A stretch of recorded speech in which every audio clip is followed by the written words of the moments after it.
Olá, tudo bem? Na aula de hoje aprenderemos sobre as situações em que se deve usar o modo verbal do subjuntivo. Toda vez que eu preciso de informações sobre assuntos variados, consulto enciclopédias. São ótimas fontes de conhecimento. E como eu gosto de ler, fico prestando atenção na maneira como os textos são escritos. Os verbos, por exemplo, são utilizados em modos diferentes para criar sentidos diferentes.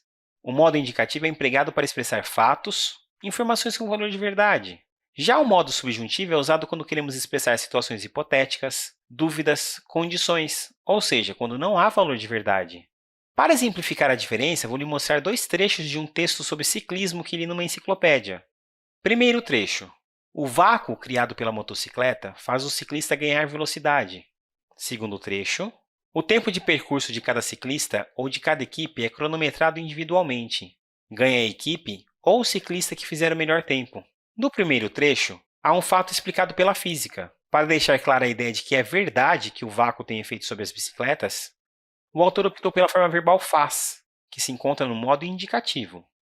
No segundo trecho, expõe-se uma condição. Para ser vencedor, o ciclista ou a equipe deve ter o melhor tempo. Você vê que essa informação não se apresenta como verdade, pois ainda não foi concretizada por ninguém especificamente? O que temos então é uma situação hipotética.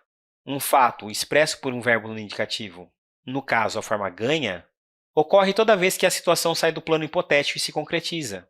Nesse caso, para criar esse efeito, foi selecionada a forma fizer, forma verbal do modo subjuntivo. Perceba também que o verbo fizer aponta para o futuro. Assim, devemos diferenciar o modo verbal do tempo verbal. Modo verbal se refere à intenção do autor ao transmitir a mensagem. No caso do subjuntivo, a intenção é transmitir uma dúvida, um fato hipotético. Tempo verbal se refere ao momento da informação em relação a quem a transmite. O subjuntivo veicula informações nos tempos do presente, pretérito imperfeito e futuro. Vamos a mais alguns exemplos para que você entenda como usar o modo subjuntivo. O primeiro é um trecho sobre esqui, aquele esporte na neve. A prova de slalom é semelhante à corrida em declive. No entanto, o percurso é mais curto e mais sinuoso. A modalidade exige que o esquiador faça curvas em alta velocidade. Note que é uma condição atemporal, ou seja, sempre que o esquiador for disputar essa modalidade, espera-se que a exigência seja cumprida. Isso explica o verbo no modo subjuntivo e no tempo do presente. O segundo exemplo é um trecho sobre a comunicação.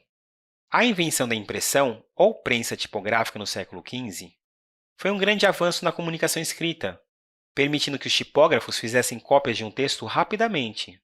A prensa, datada do século XV, foi uma grande invenção, pois permitiu que tipógrafos imprimissem textos e livros rapidamente, o que disseminou informação e conhecimento pelo mundo. Percebeu que é uma situação hipotética vinculada a um tempo do passado? Por isso foi usado o tempo do pretérito imperfeito do subjuntivo. Há algumas palavras e expressões que exigem o uso do modo subjuntivo. Exemplo disso são aquelas que expressam concessão.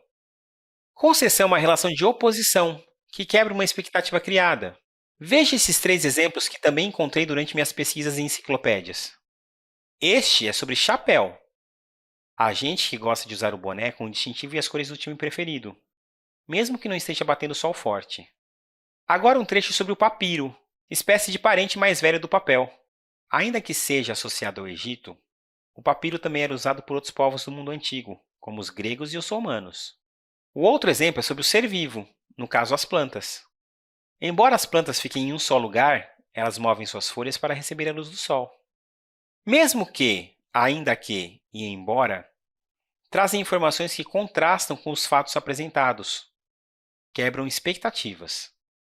No primeiro exemplo, há uma expectativa hipotética de que boné deve ser usado quando o dia está ensolarado, o que é quebrada pela afirmação de que há quem o use em qualquer situação, independentemente do clima. No segundo trecho, a afirmação de que povos como gregos e romanos usavam papiros para escrever quebra a expectativa criada de que era exclusividade dos egípcios. E, por fim, a capacidade de mover as folhas em direção ao sol contrasta com o fato de as plantas estarem fixas em um lugar. Vamos ver se ficou claro quando o subjuntivo deve ser empregado. Observe as frases a seguir e complete corretamente as lacunas, escolhendo entre os modos indicativo e subjuntivo. Espero que o atleta acerte ou acerta o alvo? Aqui temos uma frase que expressa uma dúvida. A frase traz um desejo de que o atleta execute o arremesso com precisão. Portanto, essa incerteza pede o subjuntivo, a forma acerte. Espero que você tenha acertado. Seria mais fácil de entender se nós fizemos ou fizéssemos os exercícios. Agora, há uma condição para melhor compreendermos o assunto: fazer exercícios. Essa hipótese exige o subjuntivo fizéssemos. E aí, acertou essa? E essa última frase, como você preenche? Embora o time jogasse ou joga bem, não vencia as partidas. Viu o contraste? O que se espera de um time que joga bem? Vitórias, é claro. Não é o que temos aqui. Essa concessão marcada pela palavra embora pede o subjuntivo jogasse. Ficou claro quando devemos utilizar o modo subjuntivo? Recapitulando a aula de hoje, vimos: os modos verbais ajudam na expressão de nossas intenções quando nos comunicamos. O indicativo expressa fatos. O subjuntivo é usado em condições, hipóteses, fatos duvidosos. Modo é diferente de tempo verbal. O tempo se refere não à intenção, mas ao momento da informação.